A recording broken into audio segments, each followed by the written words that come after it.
তো বন্ধুরা, welcome back to Priyanka ব্লগে তোমাদের স্বাগত। আর আমি এখানে প্রায় সকাল থেকে ভিডিও কন্টিনিউ করব বলে করতে পারিনি। 25শে জানুয়ারি আমার মেয়ের 26শে জানুয়ারি জন্মদিন, তাই আমি মেয়ের বান্ধবীর বাড়ি গেছিলাম নেমন্তন্ন করতে। বেলা হয়ে গেছে আর ওখানে মাছ ভাজছি, বসে এসে 12টার পরে এসে রান্না বসেছি বেশ কিছুক্ষণ। আর এই রাতে অনেকক্ষণ সময় চলে গেছে, কিছু তোমাদের ভিডিও কন্টিনিউ করে দেখাতে পারিনি, এত কাজের চাপ ছিল যেহেতু মেয়ের জন্মদিন ছিল। আর এই রাতেরবেলা সব বসে বসে সবজি কাটছি, যেহেতু কালকে সব সকাল থেকে রান্না ডিউটির লোক ছিল খাবে, সেই জন্যে আমি সব রাত্রেবেলা সবজি কেটে রেখে দিচ্ছি। বাঁধাকপির মাছের মাথা দিয়ে চচ্চড়ি হয়েছিল, সবজি ডাল, আলু পোস্ত ভাজা, চাটনি, পাঁপড়, মিষ্টি, পায়েস, মাংসর তরকারি। এই মেনু ছিল মেয়ের জন্মদিনে। প্রায় যখনই করি রাইস করি, এবছর আমার মানে এ ছিল যে ঘরোয়া পদ্ধতি যেমন রান্না। আর মেয়ের 5 রকম ভাজাভুজি দিয়ে মেয়েকে ভাতের থালা দেওয়া হয়েছিল। আর হয়তো ভিডিওটা লেটে যাবে, তুমি হয়তো ভাববে যে 26শে জানুয়ারি জন্মদিন এতদিন বাদে লেটে পেয়েছি। হ্যাঁ, তার কারণটা আমি বলেও দিচ্ছি তোমাদের। আমি মেয়ের জন্মদিনের দিন, আগের দিন থেকে, জন্মদিনের দিন থেকে খাটাখাটুনি করে আর জন্মদিনের রাত থেকে আমার শরীর খারাপ হয়ে গেছে, জ্বর, খুবই শরীর খারাপ, যার জন্যে আমি মানে সর্দি কাশি জ্বর, যার জন্য আমি ভালোভাবে উঠতে পারিনি বলে ভয়েস কন্টিনিউ করতে আমার দেরি হয়েছে। মেয়ের জন্মদিন টাইমে ছাড়তে পারিনি ভিডিও, আমি সবার কাছে ক্ষমা চাইছি। যেটা আমার 27-28 তারিখে ছাড়ার কথা, সেটা আমার লেট করে ভিডিও যাচ্ছে। আর আমি তোমাদের কাছে তার জন্যে ক্ষমাও চাইছি, কারণ হচ্ছে যে আমি বললাম না আমার শরীর খারাপ। আর কেন জানি নি আমি এদানে করে ভিডিও ঠিকঠাক টাইমে দিতে পারছি না, শরীর খারাপ করে 2 দিন ভালো থাকে তো 4 দিন শরীর খারাপ হয়। এমনিতেই আমার নার্ভের প্রবলেম আছে, যার জন্যে আমি এই ভালো তো এই খারাপ, যার জন্য ভিডিওটা আমি কন্টিনিউ করতে পারছি না তোমাদের কাছে। আর আবার শীতকালে একটু কারণ আছে, শীতে আমার পা হাত ঠান্ডায় অবশ হয়ে যাচ্ছে, যার জন্য ভিডিও দিতে পারিনি। তবে গরমকাল আসলে আমি ভিডিও কন্টিনিউ করার চেষ্টা করব। তোমাদের আমি বলে দিচ্ছি, গরমে আমার অতটা প্রবলেম হয় না, একটু শ্বাসকষ্টের প্রবলেম হয়, অন্য কিছু প্রবলেম হয় না। কিন্তু আমার শীতকালে অন্য মানে এইসব প্রবলেমগুলো হচ্ছে, পাখা অবশ হয়ে যাওয়া, এ হয়ে যাওয়া, ঠান্ডা, তার জন্য আমি ভিডিও করে উঠতে পারছি না। আর এখানে 3তলা কাঠেতে তোমার দাদাভাই মেয়ের জন্মদিনের এখানে ভারী ভারী জিনিসগুলো করেছিল, যেমন মাংসের তরকারি, ডাল, ভাত, বাঁধাকপির চচ্চড়ি, এগুলো হয়েছিল। নিচে গ্যাসেতে তোমার ভাজাভুজিগুলো হয়েছিল, সেটা ওই সব হয়ে। আর বাড়ির বেশি কিছু কাউকে বলিনি, তবে তবুও মোটামুটি না হ্যান ত্যান করে 40 জন লোক খেয়েছিল, আমাদের বাড়ির লোক কটা সবাই মিলে। আর এই দোতলা ঘরে খাওয়ানো হয়েছিল এখানে রান্না করে রেখে।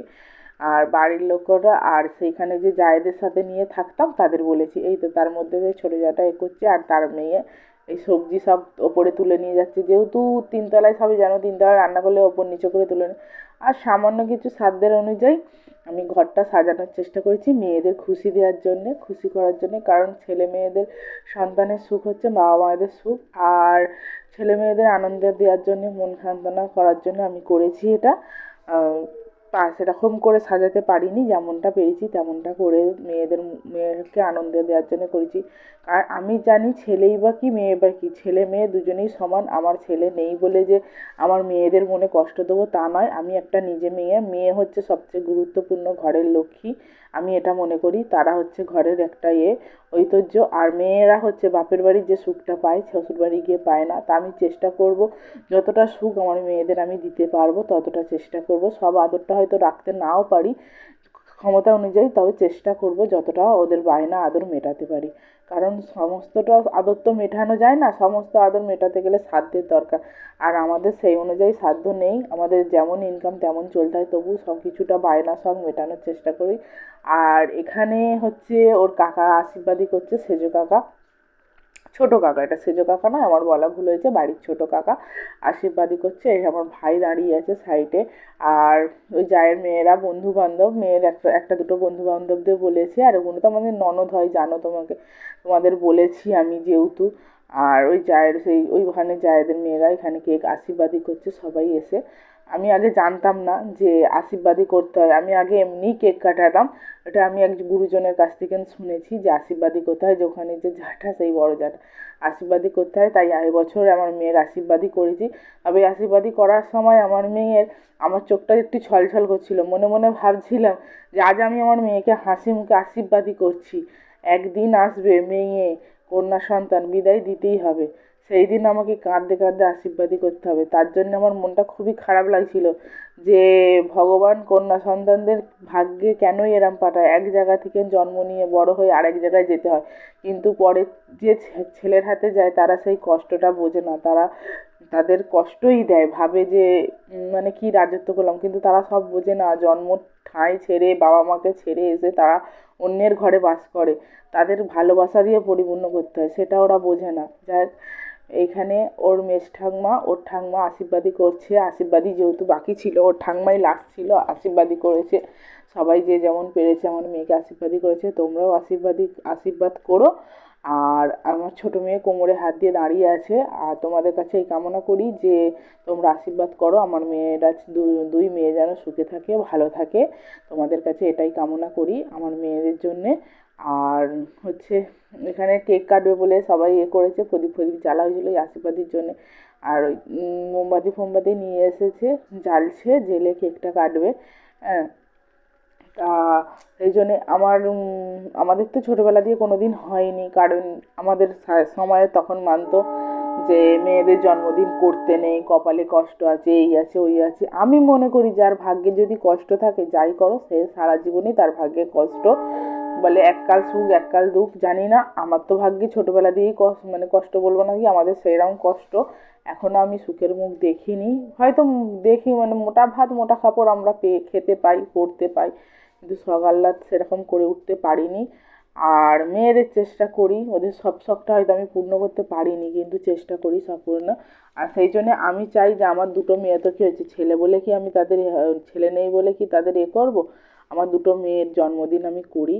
আর বড় মেয়ের আমি 3 বছর বয়স থেকে নিয়ে জন্মদিন করছি কেক কেটে কেটে, ছোটো মেয়ের 5 বছর বয়স, এই ছোটো মেয়ের 6 বছর বয়স। আমি দুটো মেয়েরই, বড় মেয়ের আশা করি আর বড় করে করব না, কারণ যেহেতু আর আমি পারবো না, বড় হয়ে যাচ্ছে যেহেতু। তবে তোমরা যদি আমাকে হেল্প করো, সাহায্য করো, আমি চেষ্টা করবো দু বোনেরই জন্মদিন কন্টিনিউ করার জন্য, কারণ আমি আর সাধ্যের অনুযায়ী পেরে উঠছি নি।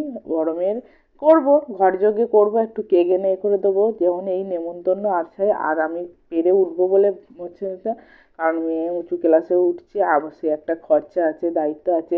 আমাদের সেরকম ইনকাম নেই যে আমরা সব কিছু করবো, তার মধ্যে দিয়ে ধরো তোমাদের কি বলবো, মানুষের বিপদ আপদ সবই কিছু রয়েছে, সেই সব দিয়ে মানে দিন কাটছে।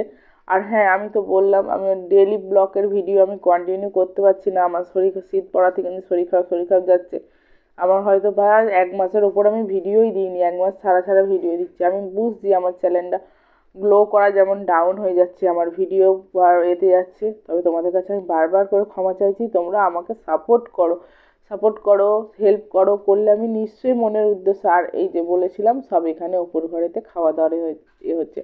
আর বাচ্চাদের সাথে, ওরা তো ওর বন্ধুবান্ধবরা এসে চলে যাবে, খেয়ে নেবে, আর বাচ্চাদের সাথে ওর কাকাও বসে গেছে খেতে। এই জন্য ওর একটা যাওয়ার যে একটা কচি খোকা এসেছে খেতে, আর এই একটা ওর কাকা, ওইটা বড় কাকা, এটা মেজো কাকা, আর ছোটো কাকা সেজো কাকা সব ওখানে নিচে দাঁড়িয়ে আছে। আর এখানে সব খাওয়ান দাওয়ান হয়েছে, খেতে দেওয়া হয়েছে। সেই জন্যে যেমন মেনু আমি তোমাদের বলেছি, মেয়ের জন্মদিনে কি মেনু করেছি, এরাই সবাই অনেক খেটেছে, অনেক করেছে। এদের ডাকলে আমার কাছে আসে ভালোবেসে, ভালোবাসার খাতিরে ওদের আমি ডাকি, ওরা ঠিক আমার কাছে আসে যখনই ডাকি।